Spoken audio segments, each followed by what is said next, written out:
For class 12, chapter 11, our second topic is equation of a line in space.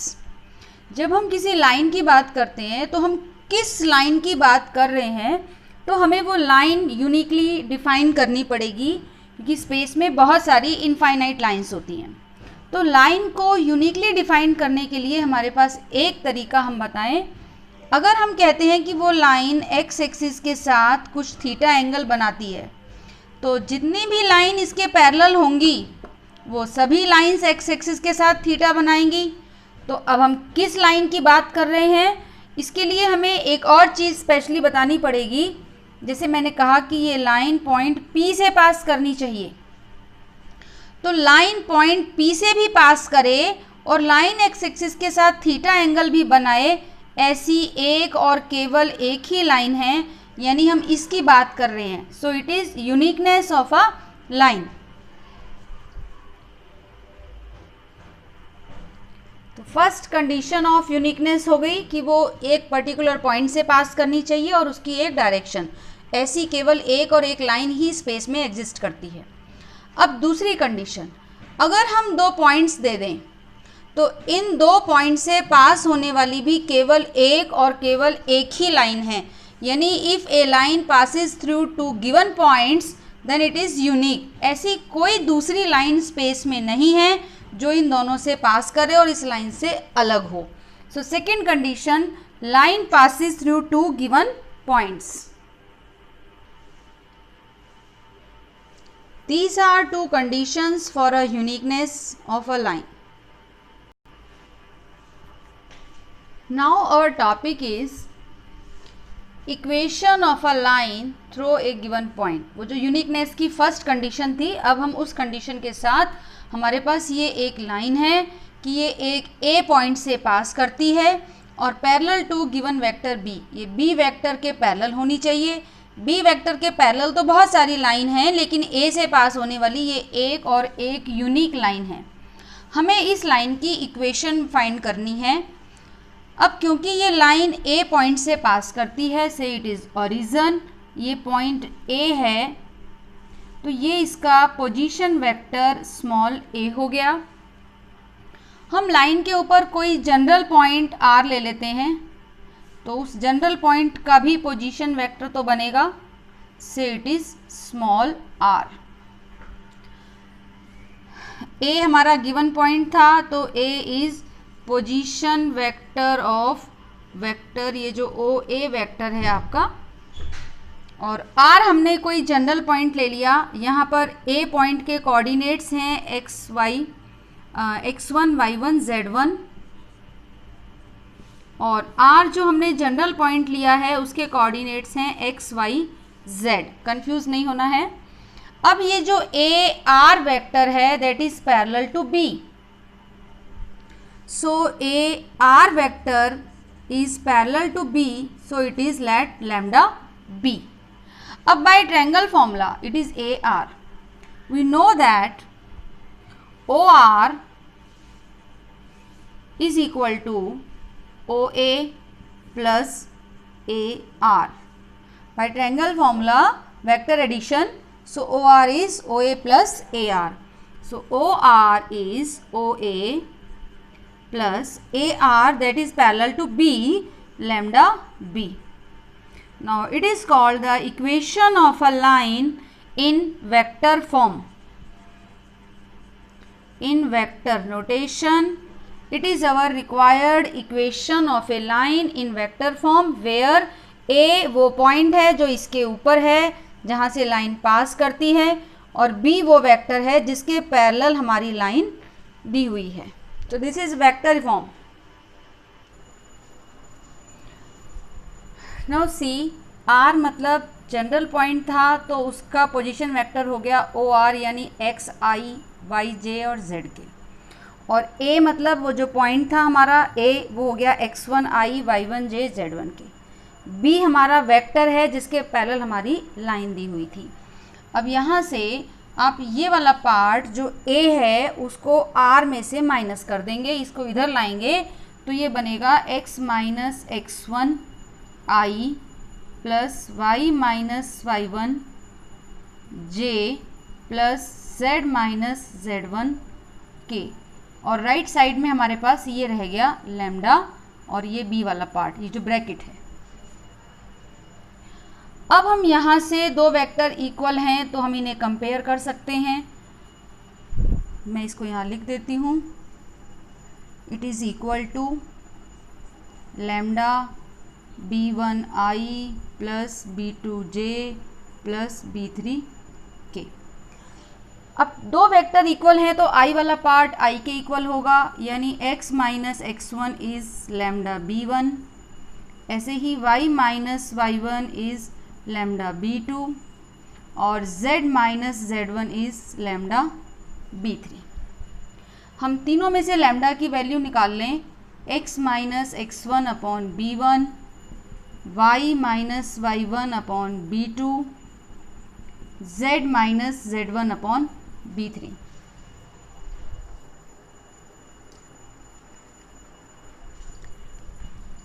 ये हमने points पहले आपको discuss कर दिए हैं। अब जब ये तीनों ही लैम्डा के बराबर हैं तो इन तीनों से हम देखते हैं x minus x1 upon B1, y minus y1 upon B2, z minus z1 upon B3, ये सब लैम्डा के इक्वल हैं। So this is called equation of a line in Cartesian form.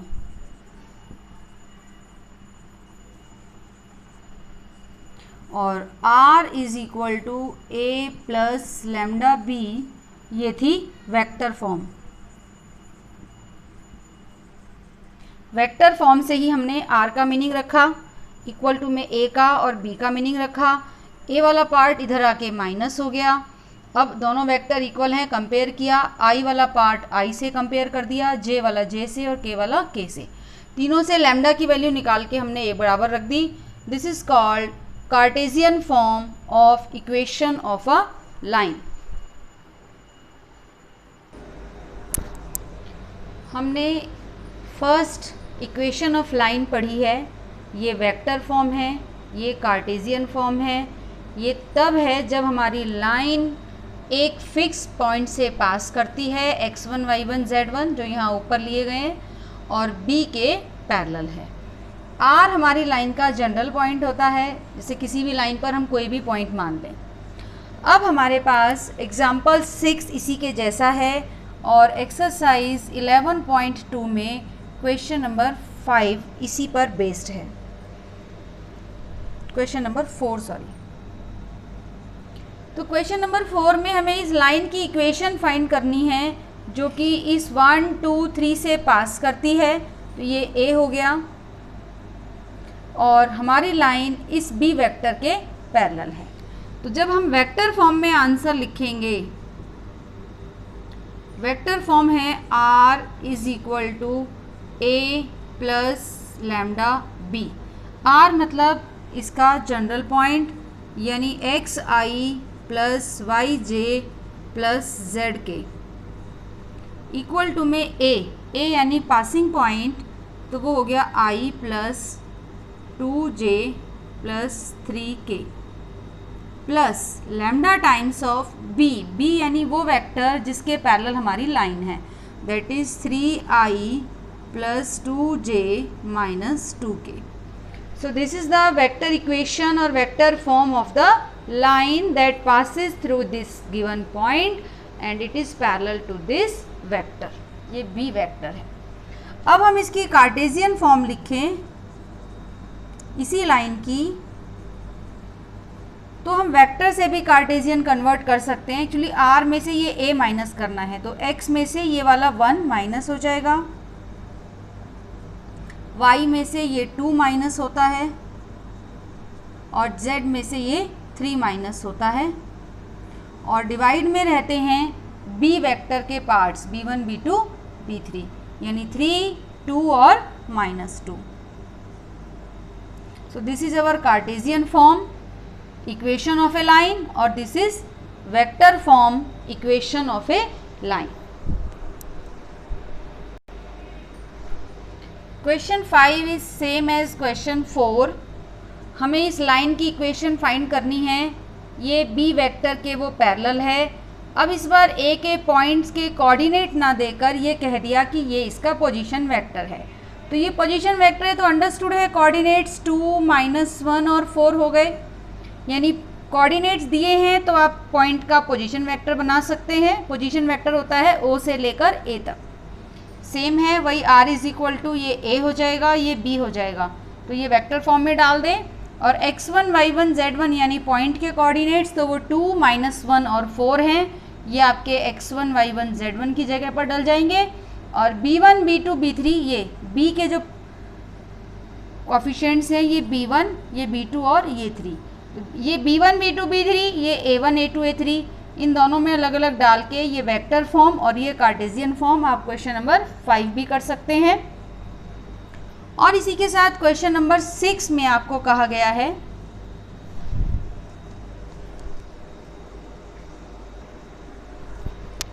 Question number 6 भी लाइन की इसी form पर based है। हमें इस लाइन की इक्वेशन फाइंड करनी है जो ए पॉइंट से पास करती है।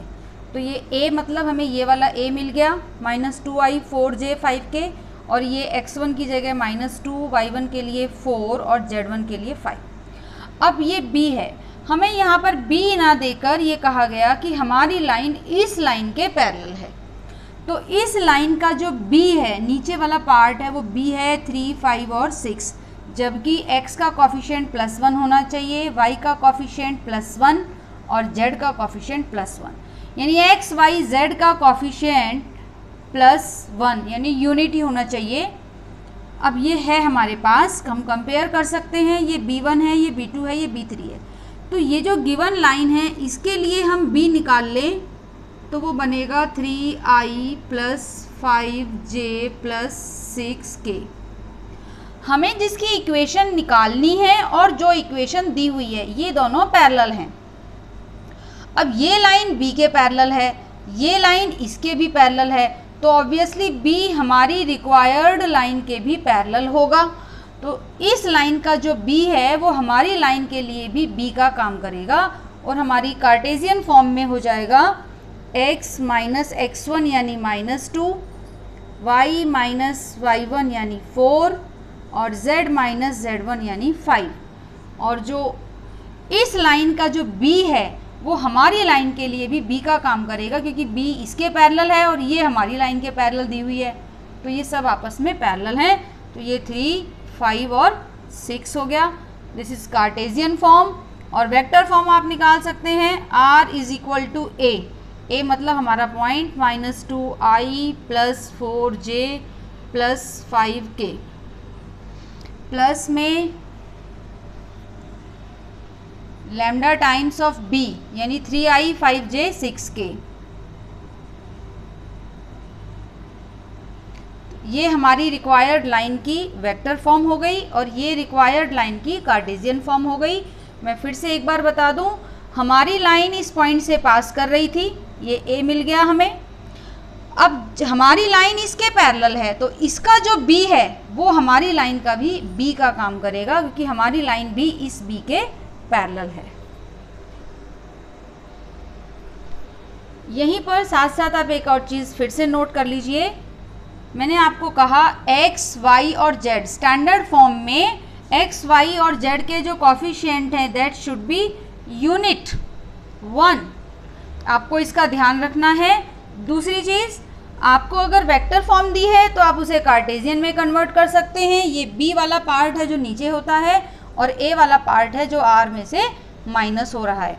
तो आप कार्टेशियन को वेक्टर में और वेक्टर को कार्टेशियन में कन्वर्ट करना अच्छे से समझ लीजिए और इसको नोट कर लीजिए कि स्टैंडर्ड फॉर्म में x, y और z के कॉफिशिएंट्स +1 ही होने चाहिए।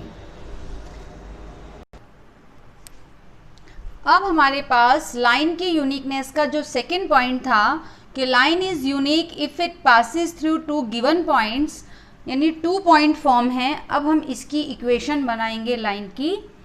तो हमें 2 पॉइंट a यानी x1, y1, z1 और b यानी x2, y2, z2 मिल गया। a पॉइंट का पोजीशन वेक्टर फ्रॉम ओरिजिन वो हमने a ले लिया and b is the position vector from origin for point b ले लिया।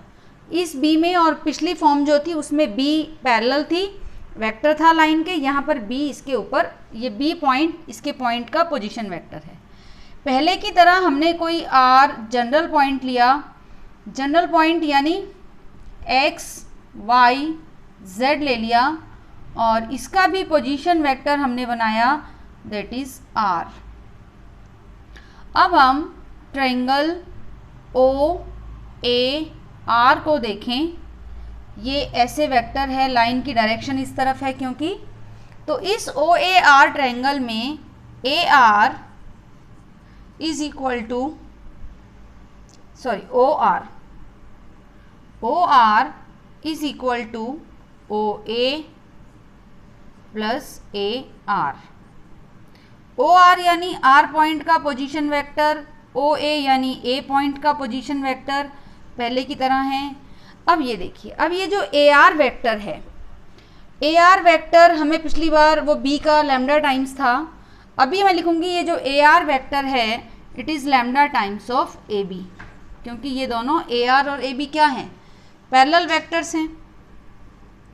तो आप लिख सकते हैं r is equal to a plus lambda और ए बी वेक्टर यानी b minus a. So this is 2-point form of equation of a line in vector notation, 2-point form, और ये इसकी वेक्टर नोटेशन हो गई है।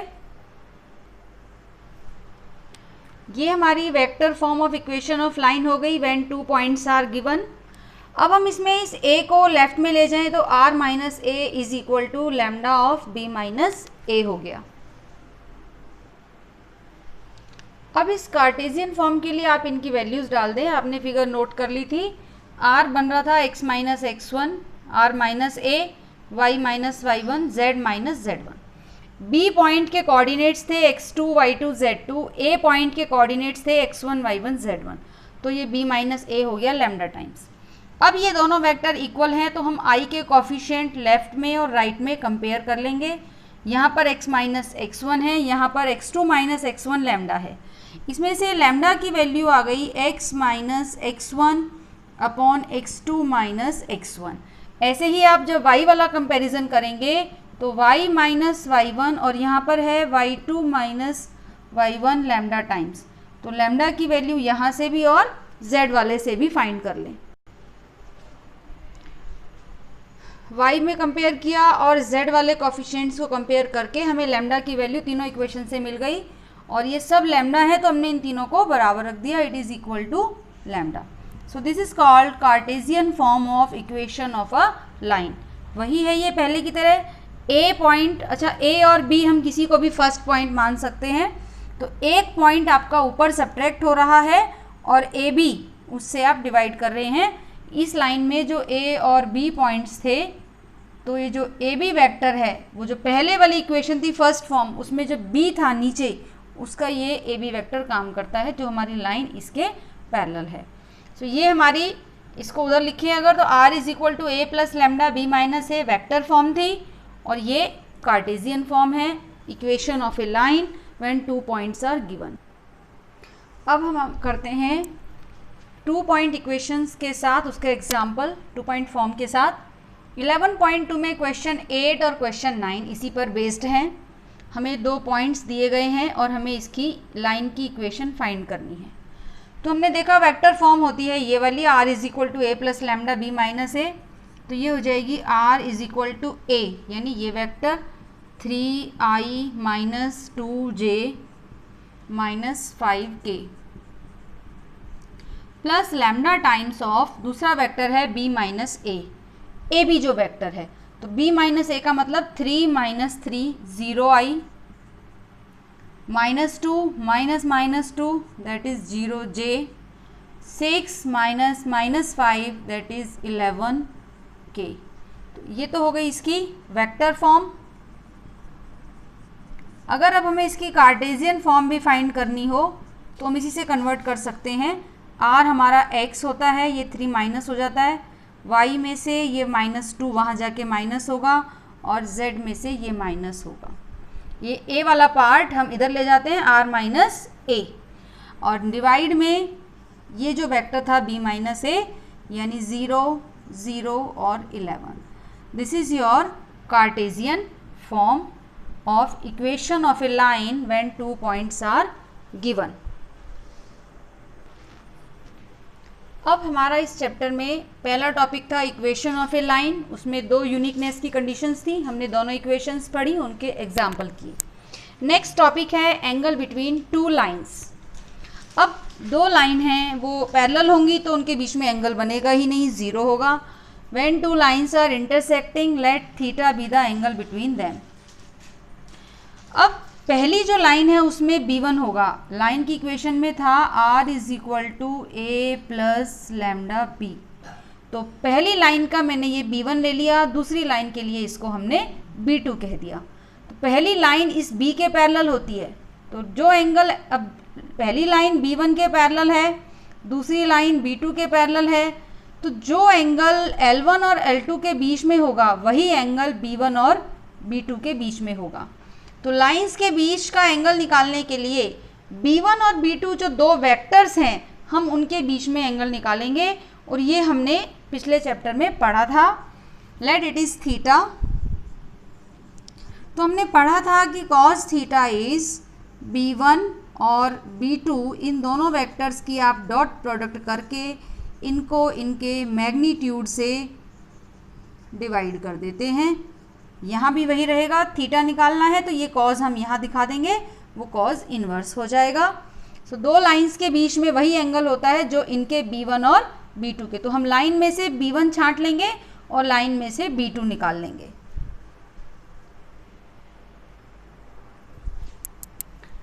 हमने इस टॉपिक के लिए ये क्वेश्चन लिया है एक्सरसाइज का 10th का फर्स्ट पार्ट। हमें 2 लाइंस दी हुई हैं L1 और L2, ये फर्स्ट लाइन है, और हमारे पास लाइन की स्टैंडर्ड इक्वेशन हमने पढ़ी थी r is equal to a plus lambda b। तो आप इसे कंपेयर करें, ये पहली लाइन का a हो गया और ये b हो गया, ये दूसरी लाइन के लिए a है और ये दूसरी लाइन का b है। तो यहाँ से पहली लाइन का हमने जो b है वो निकाल लिया 3 2 6, 3i plus 2j plus 6k, और दूसरी लाइन में से ये b निकाल लिया लैम्डा के साथ जो कंपेयर है। यहाँ लैम्डा है फर्स्ट लाइन में, तो सेकंड लाइन के लिए हमने दूसरा कांस्टेंट म्यू ले लिया है, तो सेकंड लाइन हमारी इसके पैरेलल है i plus 2j plus 2k। First line का b1 हो गया, सेकंड लाइन का b हमने इसको b2 कॉल किया। अब let theta is the angle between lines, angle between L1 L2, actually it is same as angle between